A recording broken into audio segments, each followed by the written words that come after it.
I never thought I'd find myself in a situation like this, honestly. My wife Emily and I have been married for about 6 years now. We got married young, had our ups and downs, but overall I thought we were solid.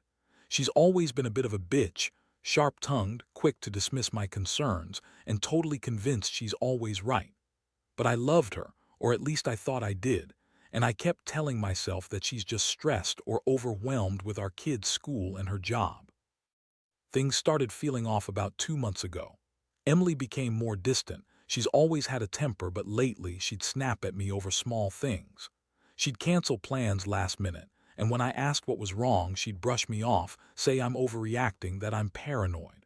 She'd always have some excuse, work stress, being tired, hormones, whatever. I figured, okay, maybe she's just under pressure. But then I started noticing little things that didn't add up. She was acting weird around her phone, locking it more often, hiding it when I entered the room. She'd go out for a run but come back late, smelling different, and her phone would ping. With messages she'd quickly hide. I was starting to get suspicious, but I didn't want to jump to conclusions. I mean, maybe she was just talking to a friend or some work thing. I tried to ignore the nagging feeling, but it was like this little voice in my head kept telling me to look closer. Then last week, I decided to upgrade our security system, just a basic one with cameras and motion alerts. I figured it was a good idea, given how secretive she'd been acting. The first night I installed it, I didn't think much of it, just wanted the peace of mind. But then around 2 a.m. I get a notification on my phone, motion detected in the living room. I woke up thinking maybe the dog got up or something. But when I checked the feed, I saw Emily. She was in our living room and she was kissing someone I didn't recognize at first glance, but then I saw the face. It was Michael, our son's piano teacher. My stomach dropped. I couldn't believe it. My wife was sneaking around with our kid's music instructor, the guy who's supposed to be teaching our son piano, and instead he's in our house and she's all over him. I watched as they kissed for what felt like forever, then she whispered something I couldn't hear and they vanished out of view. I replayed the footage a dozen times just to make sure I wasn't crazy. No way, right? But there it was, clear as day. My wife cheating on me with Michael right under my nose. I couldn't sleep that night. My mind was racing, trying to process how this could happen, how I was so blind. I mean, I knew Emily had a sharp tongue, but I never thought she'd cheat. Not on me. Not with someone who's supposed to be teaching our kid music, for God's sake. I felt this mixture of anger, betrayal, and heartbreak. The worst part, I had no idea how long this had been going on. Was this how she really felt about me? Did she ever love me at all? All those years, all those moments, suddenly felt like a lie. I kept replaying what I saw over and over, trying to make sense of it, trying to figure out what to do next. The next morning, I woke up feeling like I'd been hit by a truck. My head was pounding, and the weight of what I saw the night before settled deep into my chest. I couldn't even look Emily in the eye when she came down for breakfast. She was her usual bitchy self, snapping at me when I asked if she wanted eggs, rolling her eyes when I suggested we talk about what I saw. She brushed it off, of course. Said I was paranoid, that I was imagining things. Typical Emily, always quick with a lie, always trying to gaslight me. I didn't say anything at first. I just sat there, eating in silence, feeling numb. I knew I couldn't keep this bottled up.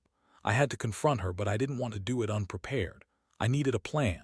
That's when I started thinking about how I could find out more. I needed to know if this was just a one-time thing or if she'd been sneaking around for weeks, months even. I decided to watch her more closely that day. She went out to work, but she was acting even more dismissive than usual. She snapped at her phone, kept sneaking little glances at her screen. I managed to grab her phone when she left it on the kitchen table, just a quick swipe. I didn't mean to invade her privacy, but I needed to see if I could find any clues. Nothing too incriminating, just messages, maybe some hidden calls or photos. What I found made my blood boil. There were messages between her and Michael, nothing explicit at first, just little flirtatious comments. But then, as the days went on, they got more intense. Texts about meeting up, plans to keep this secret, her calling him my favorite in one message. And then there were the photos, screenshots of hotel bookings, a picture of her in her bathrobe with a lipstick-stained glass of wine. It was clear she'd been planning this for a while. I felt like I'd been punched in the gut. All that time I thought she was just stressed or tired, and she was out there cheating on me, sneaking behind my back with someone we both knew. That someone was our son's piano teacher. I couldn't believe it, how stupid I'd been to trust her to ignore the signs. And the worst part, she always lied when I caught her checking her phone or acting weird. She'd make some excuse, it's just work. Just a friend, you're overthinking, but I knew better now. I'd seen enough to know she's a liar. The anger started to boil over inside me. I felt betrayed at the deepest level. All those years I'd been faithful, working hard to give her a good life, and she was out there, fucking around with our kid's teacher. I kept thinking about the look on her face when I confronted her later that day. I knew she'd lie her way out of it, deny everything. That woman is a professional liar after all, but I wasn't going to let her get away with it, not this time. I had enough evidence now. I started planning my next move. I didn't want to jump into anything rash, but I couldn't keep this secret anymore. I needed her to face what she'd done, and I needed a way to make her regret it. I didn't know what I'd do next exactly, but I knew I couldn't stay silent. I'd let her keep lying to herself, but I wasn't going to be her fool anymore. I was done being the sucker. The moment I decided I'd had enough, I became cold and calculating. I didn't want her to think I was some emotional wreck, desperate for answers. No, I wanted her to see I was serious, serious enough to do something she wouldn't expect. The plan I hatched was simple but brutal. I'd confront her, but I'd do it with all my evidence laid bare, make her realize I knew everything. I also wanted to catch her off guard, to see her unravel a little. That evening when she came home from work, I was waiting in the living room. I'd set up my phone to record just in case she tried to deny everything. She walked in, all bitchy and dismissive, flopping onto the sofa like she owned the place. She was in a bad mood from work, snapping at me when I asked how her day was. I kept quiet for a few moments, watching her, feeling my heart pound. Then I dropped the bomb. I looked at her calmly and said, "Emily, I know about Michael. I saw the footage from the security cameras last night."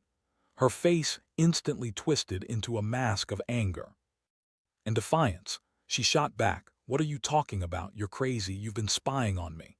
I shook my head slowly, holding up her phone, which I'd taken earlier. "No, I've been watching what you've been hiding. All those messages, all those plans to meet up, and I have the recordings. You've been lying to my face every day, pretending everything's fine." She froze for a second, then started to scream. "You don't have proof. You're just paranoid. It's all in your head."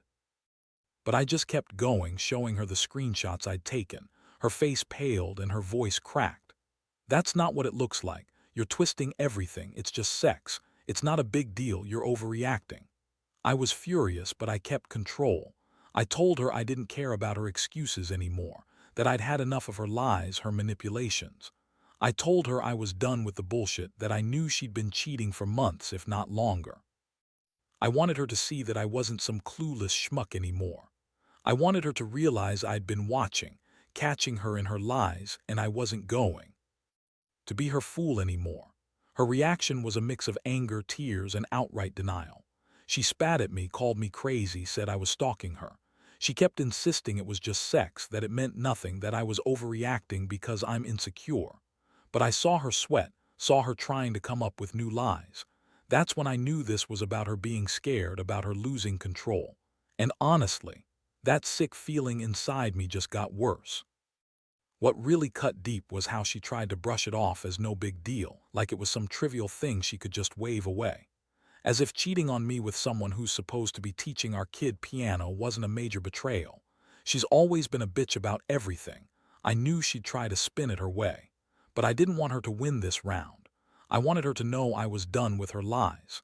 That night, I told her she needed to leave. I told her she could pack her things and get out. I wasn't going to be her fool anymore, not after everything I'd uncovered. The look on her face when I told her to pack her things and get out was priceless. Complete shock, then fury. She started yelling, calling me crazy, saying I was ruining everything, that I was overreacting. She looked at me with that bitchy smirk, like she thought she could smooth everything over with her lies. But I wasn't buying it anymore. I told her I'd had enough of her bullshit, that I was done being the fool she was so good at making me. She grabbed her purse, threw a few things in it, and stormed out of the house, yelling all the way about how I was crazy and that I'd ruin everything because I couldn't handle the truth. I just stood there, watching her leave, feeling a strange mix of relief and devastation. Part of me wanted to chase after her, to tell her she was out of her mind, but I knew better.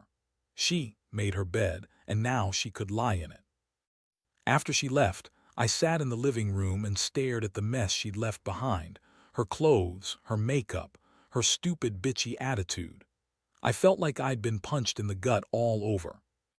Again, but underneath that there was a flicker of something else, anger. Real, raw anger. I'd been played for a fool for years, and I wasn't going to let her get away with it. I started thinking about everything that had happened, the lies, the secret meetings, her dismissiveness, her constant manipulation. I realized that I'd been a sucker, but I also knew I couldn't keep pretending like everything was fine. That night, I decided I'd do what I should have done a long time ago. I'd file for divorce. I wanted her out of my life, out of my house, out of my heart. I didn't want to be that guy who gets cheated on and stays quiet. No, I was done being a stupid, naive husband. The emotional roller coaster was intense. I went from shock to anger to sadness. I kept replaying all the moments I missed signs, all the times I made excuses for her bitchy attitude. Now I saw her for what she really was, a selfish, manipulative woman who couldn't keep her legs closed and her lies straight. The betrayal cut deep down to my bones. I felt like I'd been sucker punched, but I also felt some strange sense of liberation. For the first time in a long time, I was seeing her for who she really was. The weeks that followed were a blur. I started legal proceedings, got a lawyer, and began the process of separation. I knew she'd fight me, try to spin her lies, say I was the crazy one. But I had the proof, I had the evidence, and I wasn't backing down. Deep down, I knew that I'd be better off without her. Still, the pain of realization lingered. She'd cheated, lied, and dismissed everything we had, all for some quick sex with her piano teacher. Looking back, I realized this whole experience has changed me. I've learned that trust isn't easy to rebuild once it's broken, and that some people will always choose their own selfish pleasures over loyalty. I guess I was naive thinking she'd actually change, or that we could fix this. But now I know the truth. Some betrayals are too deep to recover from. I'm not sure what's next, but I do know that I'm finally free from her BS, and that's a start. The days after she left were a strange mix of relief and emptiness. I threw myself into sorting out the divorce, dealing with lawyers, and making sure everything was documented. I knew she'd come back, try to manipulate her way into staying, or spin some story to make herself look innocent. But I wasn't playing that game anymore. I had the evidence, and I was done with her lies. Honestly, I felt a little vindicated, even if my heart still hurt. I kept replaying everything: her sneaky behavior, her lies, the affair with Michael. It's like a bad movie that keeps running in my head. I kept asking myself how I missed all the signs, how I didn't see she was just looking out for herself. That woman has been a bitch from day one, but I like to believe there was some part of her that cared. Turns out I was just fooling myself. She only cared about her own ass. That's the thing about betrayal. Once you see it clearly, everything else feels like a lie. I started talking to friends about it. Some of them said I was stupid to stay so long. Others told me to be careful because Emily was a manipulator. A couple of them warned me she might try to come back, so I was prepared for that. Honestly, I didn't want to see her again. I didn't want her to come crawling back and try to spin her lies. I wanted her to be gone for good. The emotional toll was a lot to handle. I'd always been the kind of guy who kept things bottled up, but I couldn't anymore. I cried sometimes, mostly out of anger and frustration. I kept thinking about our son, though. What kind of woman cheats with his teacher?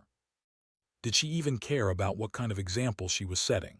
The guilt and sadness were heavy, but I knew I had to be strong for my kid. I wanted to protect him from her chaos and lies, even if that meant cutting her out of our lives completely. One thing I've learned is that betrayal cuts deep, and it's not just about the affair. It's about the lies, the manipulation, the fact that she walked all over what we had like it was nothing. I guess I always knew she was bitchy and difficult, but I never thought she'd be that kind of person who destroys her own family for a quick fuck. The worst part, I'd always been the one trying to hold everything together, ignoring the red flags, making excuses for her. Now I see her for what she is, a selfish, manipulative woman who would rather lie and cheat than be honest. So I decided I'm moving on. I got a new place, started focusing on myself and my kid, and refused to let her mess with my head anymore. I know she'll try to come back, maybe pull some pity card or fake remorse, but I'm done. I've learned that some women are just fundamentally selfish, and if you stay too long expecting change, you'll only end up hurt. I hope someday I can look back and say I handled it all the right way, but right now, I just want to keep moving forward. I deserve better, and I refuse to let her ruin me any longer. Looking back, I realize this whole ordeal has changed me more than I expected. I used to think trust was the foundation of any relationship, but now I see it's more about respect, something she clearly lost long before I found out about Michael. I should have seen the signs. I should have trusted myself more. But hindsight is always clearer. The truth is, I was blinded by love, or maybe just too comfortable to see what was really going on right under my nose. Her betrayal hit harder than I thought it would. It wasn't just the affair, it was the way she lied so smoothly, the way she manipulated every conversation, spun her web of deception. It's hard to admit, but I think I always knew she was a bitch deep down, but I convinced myself her attitude was just her personality. Turns out, it was her way of hiding her true nature, selfish, manipulative, and willing to destroy everything for her own pleasure. Now I'm left with the aftermath. The house feels emptier than ever, but strangely, it feels more like mine. I'm finally able to breathe without her constant bitching and lies. My son is adjusting, and I try to keep a normal life for him, even though I know it'll take time to fully heal. I've come to accept that some people are just not worth the effort. Emily was one of those people. I never thought I'd say this, but I'm better off without her.